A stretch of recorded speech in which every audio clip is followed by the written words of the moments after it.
This is Jessica Rhodes, and you are listening to Me, Myself, and I Radio. Welcome to Me, Myself, and I Radio, a self-discovery podcast. Here are stories of transformation and hope with your host, Anthony Hayes. It's time to be inspired. Let's go.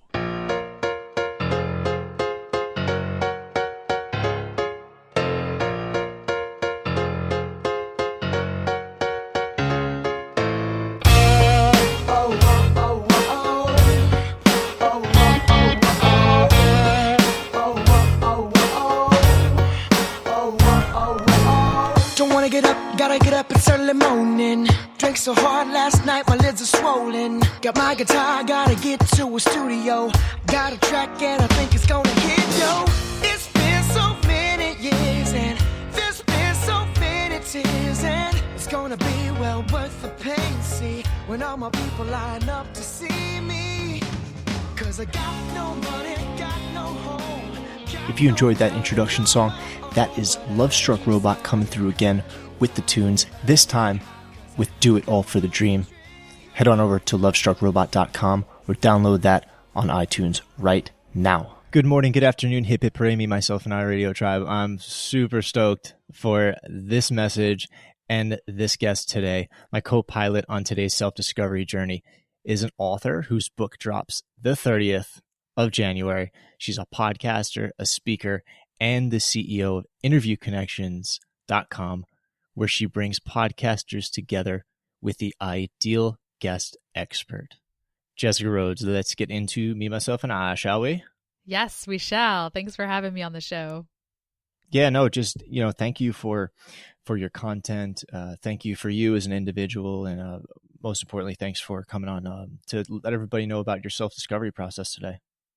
Yeah, no, I'm excited to be here. I really like being on podcasts where it's like really open conversation. And I know that you explore so many different topics and issues on your show, and really enjoyed meeting you in Philadelphia at Podcast Mid-Atlantic. So yeah, I've been looking forward to this for a while. That was awesome. Yeah, that was totally cool. I'm just sitting there in the lobby, and I did an episode on this a while back. I told everybody I was going to my first podcast conference. And I was just sitting in the lobby having breakfast, and this tall lady in this nice, pencil skirt, if that's what you even call it, and heels, and she had her hair with the highlights and the little natural highlights. I do not get my hair colored. Good for you. I don't have hair to color, so that's completely irrelevant for me. But yeah, you have a much better head of hair than I do, but that's besides the point. You had your briefcase, and you just strolling in, and I'm like, there's Jessica Rhodes. And she comes up to the table. She's like, hey, are you guys here for the conference? And I'm like, yeah. Would you like to eat breakfast with us? And it was just, yeah, that was cool. That was like, oh, wow. That right there was like the start of the weekend for me. So thank you for yeah. So you knew out. Who I was before that? Oh yeah. Oh, that's cool. Yeah, no, that's definitely, so fun. I've seen your stuff around, and, obviously more and more over the, the course of the past 6 months or so, I've connected more, and I've subscribed to your newsletter. I get that in my inbox. I think this is like such a beautiful, just epic win for you. With you actually send out a newsletter in the mail every month. Maybe just your news. I get your newsletter now, and you actually send out a physical copy in the mail, and I think that's just brilliant. I adore that so much. I can't even tell you, because as much as I and I tell everybody this all the time, as much as I love technology, I hate it. Right? So that handwritten card in the mail you receive around Christmas time, or that letter in the mail, or that birth announcement or something that you get with a stamp on it, you got to lick the envelope, like stuff like that. To me, it just I guess it has a sense of nostalgia. So when I saw that, I was like, I think I have it. Wait, it should be here somewhere. Yeah, it's by my desk, so I keep it, right. And I just, because I like to reflect on that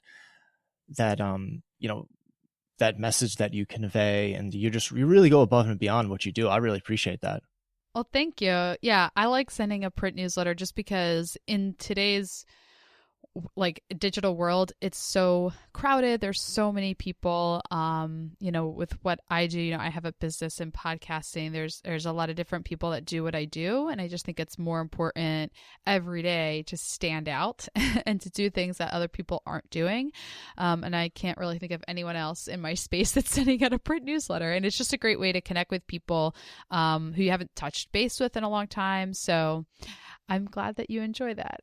Yeah, totally. It's the subtle details, and you can, I can obviously see that, and everybody, we're going to put, don't worry, we're going to have tons of resources for you in the show notes on the blog to connect with Jessica and see what she's all about. But the content that she puts out to help podcasters getting the ideal client, and then her podcast of her own is just, I know it's helped me a lot.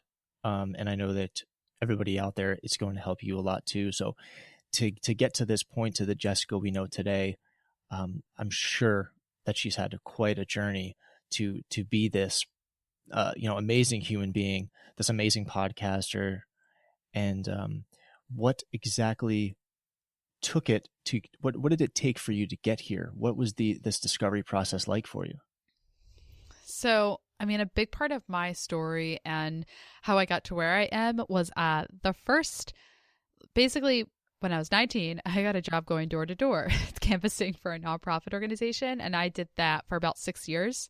And that's a huge part of my story and my journey because it helped me learn about myself, because I learned that I like talking to people. I like getting into uncomfortable situations, like knocking on people's doors at 8:00 at night. I realized I really like, sales work and work that involves, deadlines and quotas and, working with people. Like I was always, we were always outside, always working in teams and in pairs. And I just thrived on that environment. And I learned a lot too, the skills that I learned going door to door and canvassing and working at a nonprofit are all skills that I apply in my business today. And so that's a big part of my journey. And then when I came to get into podcasting, I got into podcasting because I basically wanted to have a home-based business. That was my goal. I have 2 young kids. And so when I was pregnant with my first son, I decided that I wanted to be a stay-at-home mom and didn't really make any plans to how I was going to have an income at home. I just said, I said to my husband and my parents, I was like, I'm going to leave my job when my son is, I didn't know if he's going to be a boy or girl. I said, when the baby comes, I'm going to leave my job. And I didn't really know how he was going to have income. I was like, I'll figure it out. I didn't really make a plan. And my dad was like, well, my dad's an entrepreneur. He said, you should be a virtual assistant. You should start a home-based business because you can have an income at home. You can work from your home office. And I was like, okay, sounds good to me. Wow, that's awesome. So you had a pretty good support system then. Yeah, definitely a really good support system. And I've as I look back on that, I have learned that I am not a planner. Like I did not have a business plan. I'm a visionary. Like I like to look to the future because I was like, I want to be a stay-at-home mom. That's what I'm envisioning for my future, but I had no plan to get there. So, okay. So yeah, like I don't really make plans on how, I just assume everything's going to work out and I kind of figure it out as I go. That's awesome. You just fill in the blanks. Yeah, which drives my husband crazy because he needs plans and gets a lot of anxiety if he doesn't know what's about to happen. Oh, poor guy, bless his heart. I know. I mean seriously, I say I am so happy that I'm married to you because you put up with me and you you support the fact that I just kind of jumping off a cliff and building the parachute on my way down and just, assuming it's all going to work out. And he's kind of there. One example is that in my business, I'm always making investments and going to conferences and signing up for, coaching days. And I'm just and he's my bookkeeper and my CFO. So he makes all the numbers work. I'm like, Jamie, I'm going to make the money. You figure out how to make it work. So, I'll just I just sponsored Podfest, which is happening in Orlando, Florida next month. Yeah. And I just paid the money to have a booth there and everything. And he was like, what's this, $1,500? And I was like, oh yeah, I sponsored Podfest. He was like, can you tell me? He's like, can you tell me when you're going to be spending that kind of money? And I was like, oh yeah, sorry, I forgot. Oh my God.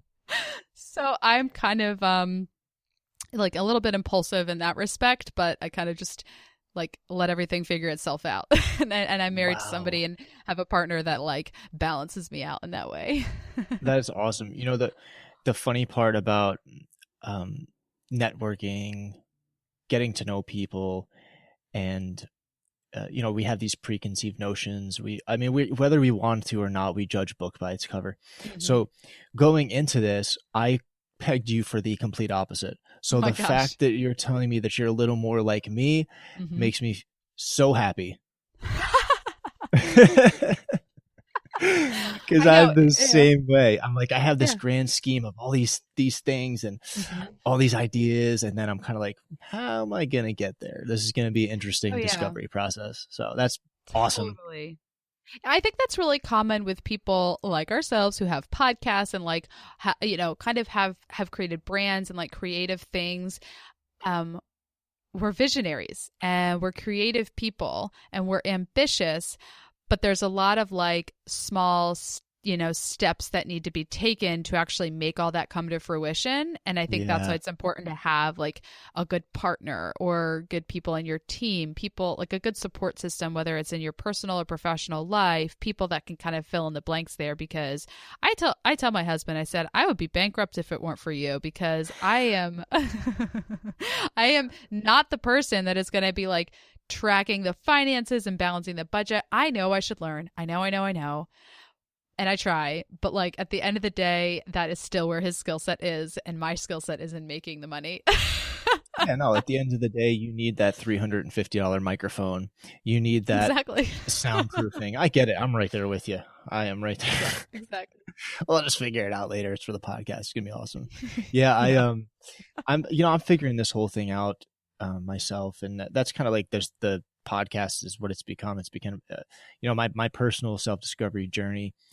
And I'm kind of documenting this whole experience. And, I'm learning so much from people like yourself. And then I've got about a year ago, we put together the Podcast Discovery Center, and it's a private Facebook group for podcasters by podcasters about podcasting, and having that resource there and just being able to take my knowledge to also take other people's knowledge, to learn from each other, to dump it all into this group and, kind of just figure stuff out, I think has been also a big stepping stone to everything that I've become and everything the show has become. I think it's this self-discovery process. It's kind of like a never-ending thing. Like you said, there's always going to be a conference to go to. There's always going to be a way to level up. And I think that that's really evident in everything that you're doing, because you take it to the next level. You're like, all right, what next? And I appreciate that about you. That's very cool. Thank you. Yeah, I love that you talk about self-discovery. I'm such a geek about self-discovery and like knowing yourself better. And, I'm always thinking about that kind of stuff. Like, I took the, like one good book is the Strengths Finders 2.0. And do you like that? I love it. Oh my gosh. And I learned about my top 5 strengths at the time I got the book. I like sent it to everyone that worked for me. I'm like, take this. I need to know your top 5 strengths. And because it tells you, when, how to work with somebody who has this strength. And it's just really informative. And, because I mentioned before is like one of my strengths is, I'm futuristic. So I look towards the future. Doesn't necessarily mean I'm a planner. I'm not good at planning, but I know what I want and I kind of figure it out as I go. So it's super helpful to know what your strengths are, to know like how, like another one is, I love the show Happier by Gretchen, hosted by Gretchen Rubin, and she always has a know yourself better question. This is a podcast? Okay. Yeah. She's also an author too, so she's written some books, but she has a podcast that comes out every Wednesday, and there's always a know yourself better question. And it's just so helpful to know yourself better, and then to know the people that, that you're in a relationship, whether it's your family member, your significant other, people that you work with. Knowing why people are the way they are really helps you communicate better and helps you have better relationships too. And it's kind of like that lesson of seek first to understand, then to be understood. Like always try to put yourself into somebody else's shoes before you just assume. Beautiful. Yeah, that's heavy. And that, those resources and I already picked out a quote from that that exchange that I'm going to put all that stuff on the blog. It's going to be at me, myself, and I radio.com/Jessica. So it's really accessible for everybody. Obviously, it will include all her information, all her contact, and just all the content she puts out, because she's just dumping it out there. And she's like, she's become one of my go-to resources for, everything about podcasting and stuff. So to be able to sit here and to talk back and forth with somebody that makes a living out of this, for me is a good situation, and a very like humbling, I'm very grateful for that opportunity. So I can't thank you enough for being here, and just diving right into your Me, Myself, and I elements right away, because that was beautiful. Oh, thank you so much. Yeah. I mean, I love this kind of stuff. And it's fun to have the opportunity to talk about things you don't always talk about, because as you mentioned, my content is constantly coming out, talking about like podcasting and interviews. And I also like the opportunity to geek out about self-discovery, because I love that stuff. Yes. Awesome. Well, this is the perfect place for you, because we have no idea what we're doing here on this show. We just kind of just let it roll. And I always warn people before we get on, like, listen, this is not an interview. Like, we're just going to hang out. Yeah. We're going to have a good time. Yeah. We're going to learn from each other, and we're going to inspire people. And that's basically all. That's the overall message. The overall theme is just to pursue those passions, no matter what your obstacles are, no matter what your circumstances, and being able to talk to people like you, and to learn, discover stuff, and then be able to implement it in our own lives, to kind of just evolve alongside of each other, is just it's a journey. Yeah, I think it is a journey. As you've already said, it's such a self-discovery tool too. People talk about like, a lot of podcasters are doing it to grow an audience and to build their business and stuff like that. And while that's all there, I feel like one of the biggest impacts podcasting can have on you is to just learn more about yourself. And like my husband and I actually started a podcast together, and that was really like a personal, passion project, hobby. It's called the Parenting Rhodes. Their last name is Rhodes. I saw that. It's so cute. Love that. And yeah, and it's like, I don't follow any of the rules that I typically dole out on my show, and when I advise like entrepreneurs who are doing podcasting. Like, we have no set schedule. We just, when we feel like we have something to talk about, we have the opportunity to. Like, we have 2 young kids, so if we're going to podcast, it's going to be when we're both in the mood, when we have something to say, and when our kids are sleeping. Gotcha. So, I'm burning the midnight oil, like when everybody goes to sleep. At like 12 midnight, between like 12 and like 3 a.m. I'll like get on and I'll blog something real quick, or I'll edit down some episodes. So I'm right there with you. Like, in fact, because I had so much to do today, I actually brought the baby to the babysitter. So I get it. I totally get it. That's awesome. Totally. I love that freedom that you guys are able to create there, and also to be able to connect with your spouse must be a wonderful situation.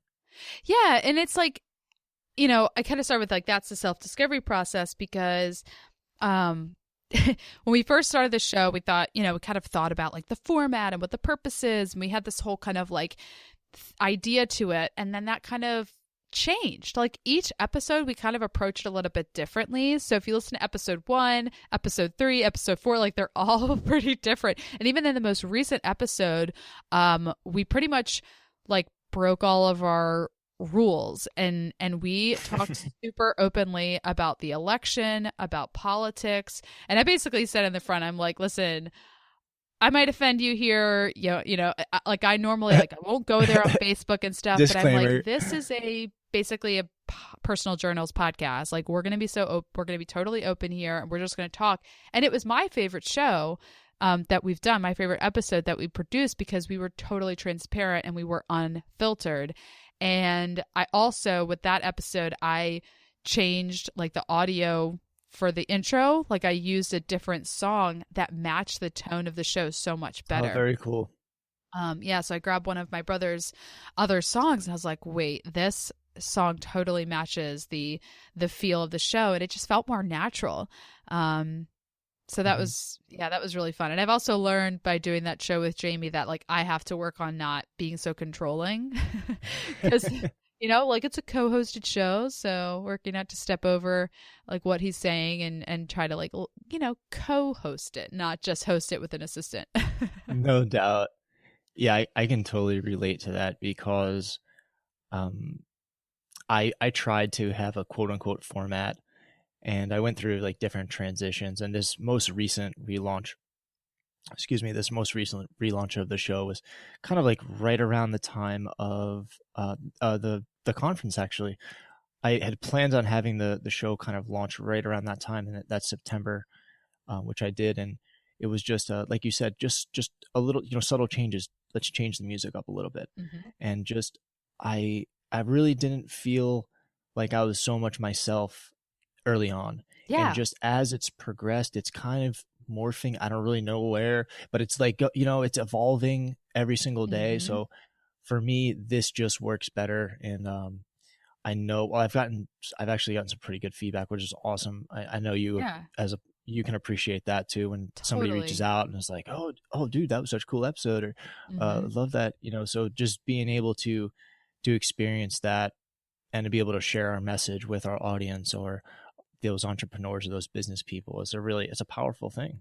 I think the more authentic and natural and just be the more yourself that you are on your show. And I know it's easier said than done because it's kind of a journey, when you first start a podcast or you first like put yourself out there, even if you're listening to this and you're not a podcaster and you can't really relate to that, like when you first meet like a new friend or you go out on a first date, like it's kind of hard to be yourself. Like you kind of have to warm up. But then as you warm up and learn how to just be more natural and like not worry about what people think of you, that's when you start getting a better response from your listener, from the other person in the relationship. People really do like that. And I remember like a couple of years ago, I heard Cliff Ravenscraft, he's known as the podcast Answer Man. I haven't listened to his show in a while, but for a while I listened to it. And he actually said that when he changed his show and like stopped talking so much about microphones and mixers, and he just kind of talked about his own life and was like open about his faith. It just was open. It was just himself. He said, my audience got smaller, people left, but people were so much more engaged. Like said I had more people reaching out to me, and I would rather have a much smaller audience of people that are like contacting me and engaging with the show than just having a lot of people passively listening. And I can totally relate to that. Like I would so much rather have somebody that's, it's kind of like having 3 really close friends than having a bunch of acquaintances that you don't feel like you can really confide in. Yeah, that I was talking to somebody earlier today, and they basically said the same thing. It's like quality versus quantity, and vice versa. What's more important to you? But yeah, that's a pretty strong message. And we already touched on resources, Strength Finder. We're gonna put links to that for everybody to check out too. But coming back full circle to kind of like reflect on your business, where you've come. If you could go back, if you could get in your time machine right now and you go back to when you were 21 years old, what would you give yourself some advice? Would you give yourself a pep talk? Is there something you think that you would tell yourself?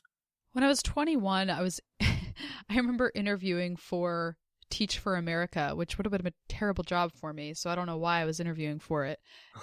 What I would have told myself is, you don't have to have a job or a career that perfectly builds on your education. Like just, I don't know. I don't know if I can expand on that, but like, I feel like at 21, junior or senior year of college, we're like, what did I major in? What would make sense? And it just don't, because I was interviewing for Teacher America because it seemed like it made sense with what I was studying. I would have been a horrible teacher. Like that was not a good job for me, but it seemed like that was the good next step. It seemed like that could be a good career move for me. And I just think it's so important to know that you're going to have so many different careers in your life. You're going to have so many different jobs or businesses or iterations of whatever your career is, to just not get hung up or stuck on one thing. Oh, right. I love it. Don't get stuck. That's great. That's great stuff. I know everybody listening can relate to that.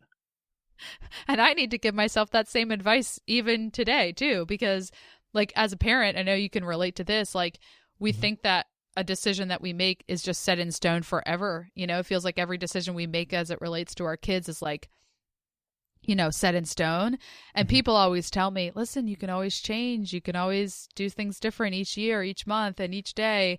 But I still get caught up as a parent, like, oh my God, like everything's set in stone, but it's not. So that's advice that I would still give myself today. Oh, thank you for that. Because that's been that's a whole different conversation, being a parent and stuff. We brushed on it a little bit, but obviously our children play a huge part in our lives and a huge part in our success and our career, because we want to be able to provide for them. We want to be able to set a good example. And if I could just put it out there, I think you're doing a fantastic job at that.